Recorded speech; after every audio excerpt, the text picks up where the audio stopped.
Assalamualaikum warahmatullahi wabarakatuh. Pagi ini guys, kita mau ke Kuitang dulu. Kita mau taklim, kita mau ngaji, nambah ilmu.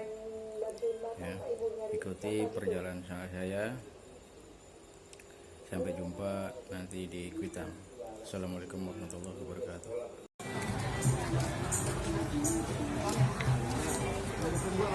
Ini kita udah ada di Kuitang nih guys.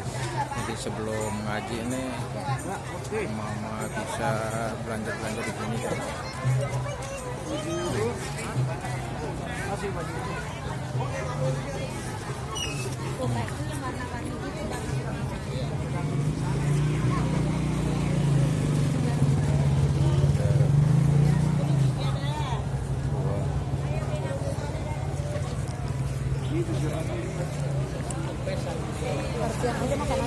Hah?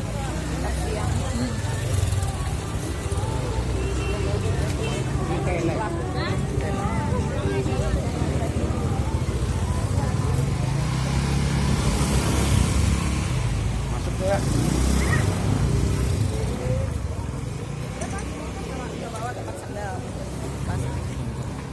Ambil dulu. وكم أوليت ذا الفقر وكم عافيت ذا الوجر بأهل البدر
يا الله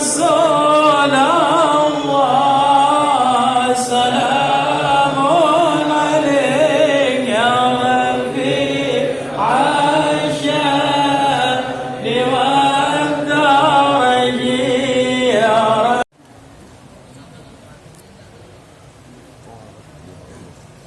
Assalamualaikum warahmatullahi wabarakatuh. Hadirin dan hadirat yang dirahmati Allah, para alim ulama, para alim asatidzah, alhamdulillah di hari ini berkat taufik, inayah dan nikmat yang banyak diberikan kepada kita. Di hari ini kita bisa menunjukkan bakti kita, tata kita dalam menjalankan apa yang diperintahkan, dan tentunya juga dari apa yang dilakukan oleh Allah Subhanahu wa taala, yaitu kita menuntut ilmu agama, menambah ilmu agama, mencari ilmu agama yang banyak dan manfaat untuk bekal. Allah, Rabbi irji'uni, ya Allah kembalikan aku ke dunia ini. Lalu ada amalin solehan lima taraktu, supaya aku bisa kembali lagi melaksanakan kebaikan seperti yang aku tinggalkan itu hijau. Ya, kalau katakan Allah Subhanahu wa taala, innaha ya al-qala innaha kalimatun huwa qailuha wa min wara'ihim barzakhun ila yaumi yub'atsun. Wa taqwa minkum. Maka sampai darahnya, dagingnya yang sesuatu Subhanahu wa taala, tapi yang sampai itu adalah ketakwaan kita, ya. Jadi mudah-mudahan kita luas rezeki kita, ya, kita bikin sunnah korban, ya, kita bikin sunnah korban, ya. Wa sahbihi wa man wala wala haula wala quwata illa billah. Amma ba'du, Qala Allah Ta'ala fi kitabil karim, a'udzu billahi syamil alim minasyaitonir rajim. Inna a'tainakal kautsar fasalli li rabbika wanhar inna syani'aka wal abtar. Hadirin rahimakumullah, guru kita sudah mulai sampaikan tentang kurban.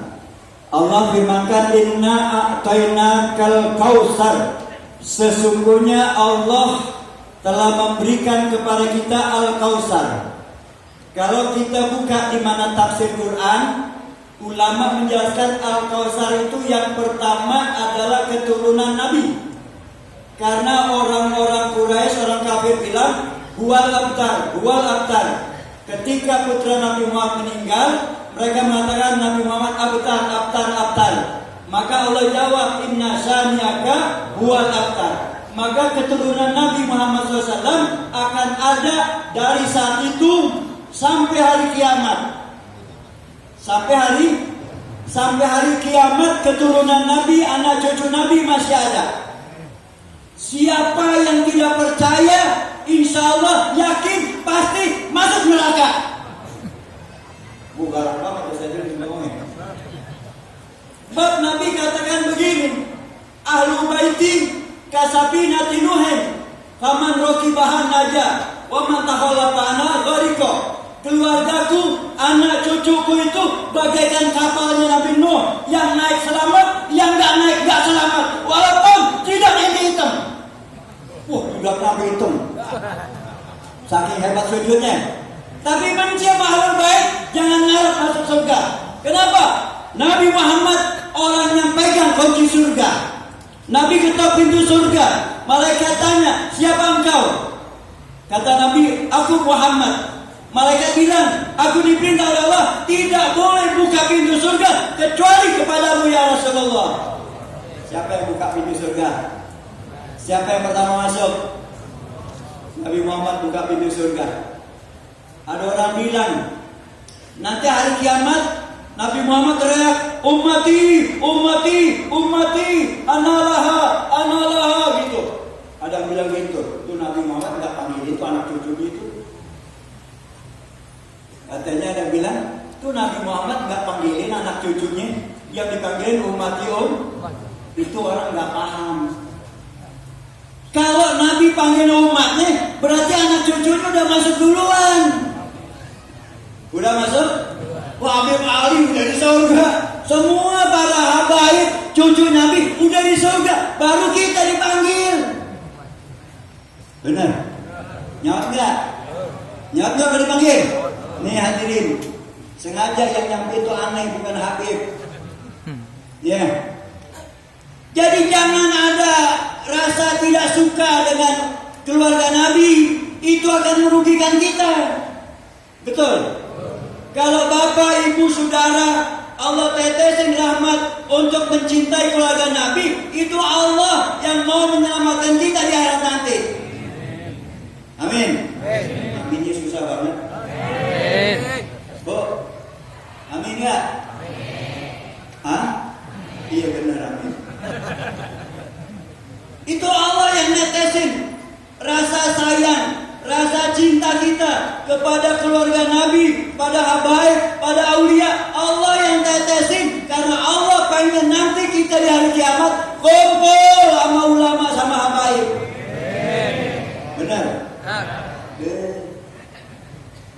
Siapa orang yang di dunia kumpul sama orang soleh, nanti di akhirat akan dikumpulin oleh Allah Ta'ala. Hari ini kita kumpul di Majelis Taklim Islamic Center Habib Ali. Besok yaumil kiamah, ini kuitang dari kapal. Kita naik semua. Buat ikram Shiratal Mustaqim. Masuk surga Allah Subhanahu wa Ta'ala. Malaikat bingung, siapa yang rombongan kuitang? Ini hadirin, Al-Kautsar itu keluarganya Nabi, anak cucunya Nabi Sallallahu Alaihi Wasallam. Sampai kapanpun masih ada, sampai kiamat. Kalau Al-Quran udah nggak ada, mereka juga nggak ada. Ini hadirin rahimakumullah. Percaya nggak? Oh. Yang kedua, Al-Kautsar itu telaga nanti. Setelah kita menyeberang Shiratal Mustaqim, adalah haud namanya Al-Kautsar. Paman syaribaha la nasaba abadan. Siapa yang minum nggak bakal haus selama-lamanya, tapi pengen minum lagi. Saking enaknya tuh minum. Di dunia ada minuman, Bapak.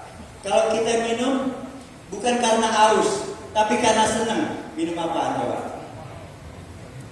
Kita demen tuh pagi, mak bikinin gulanya jangan banyak-banyak. Kita akan memasuki Hari Raya Idul Adha, Hari Raya Kurban. Mudah-mudahan Allah kasih kita panjang umur dalam keadaan sehat, afiat, dalam keadaan ketaatan dan diridhai oleh Allah Subhanahu wa taala. Hadirin dan hadirat yang dimuliakan oleh Allah Subhanahu wa taala. Ada beberapa hal yang saya rasa perlu kita ketahui terkait saat-saat kita di semacam ini. Hadirin dan hadirat yang dimuliakan Allah, tentang puasa hari Arafah sangat dianjurkan dan disunnahkan. Di dalam hadis yang diriwayatkan oleh Imam Muslim di sahihnya, baginda Nabi Muhammad sallallahu alaihi wasallam ditanya oleh para sahabat tentang puasa hari Arafah. Maka beliau menjawab, tukaffirus sanah al-madiyah wal bagiyah, bahwasanya puasa di hari Arafah dapat menggugurkan dosa 2 tahun, yaitu 1 tahun sebelum dan 1 tahun sesudah. Dari sini ulama menegaskan bahwasanya di dalam hadis tersebut terdapat pelajaran penting. Di antaranya adalah kita dianjurkan puasa di hari Arafah. Yang kedua, pelajaran yang penting tersebut, yang dimaksud di hari Arafah, tentang hari Arafah itu adalah tanggal 9 Dzulhijjah. Tanggal 9 Dzulhijjah. Itu yang dimaksud dengan hari Arafah.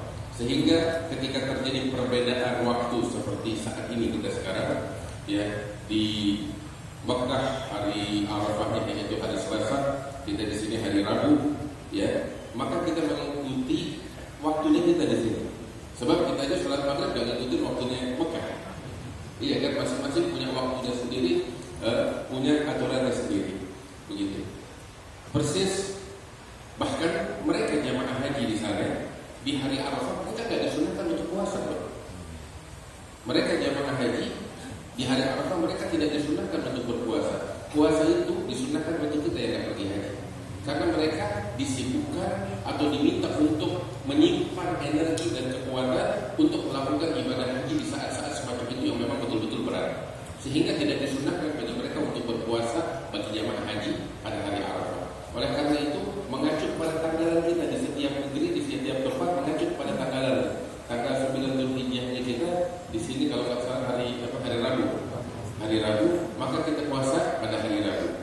Kemudian pahalanya adalah dosa 2 tahun diampuni oleh Allah Ta'ala, dosa 1 tahun sebelum ini dan 1 tahun setelah ini. Dan di dalam hadis ini juga tersirat satu kabar gembira dari Nabi Muhammad SAW bagi orang yang berpuasa di hari Arafah atau di tanggal 9 Dzulhijjah. Apa itu? Dia insya Allah akan dipanjangkan umurnya 1 tahun hingga ketemu hari Arafah tahun depan. Tahu dari mana? Kan Nabi nggak bilang, walaupun Nabi nggak bilang, tapi hadisnya tersirat makna itu. Apa maknanya? Nabi kan bilang diampuni dosa 2 tahun, 1 tahun yang lalu, 1 tahun yang akan datang. Bagaimana mau diampuni dosa 1 tahun yang akan datang kalau dia nggak hidup sampai tahun depan? Karena itu ulama mengatakan hadis ini memberikan kabar gembira seseorang yang puasa tanggal 9 akan hidup 1 tahun ke depan untuk diampuni dosa-dosa yang Allah Subhanahu wa taala. Karena itu siapa-siapa di antara kita yang memiliki kemampuan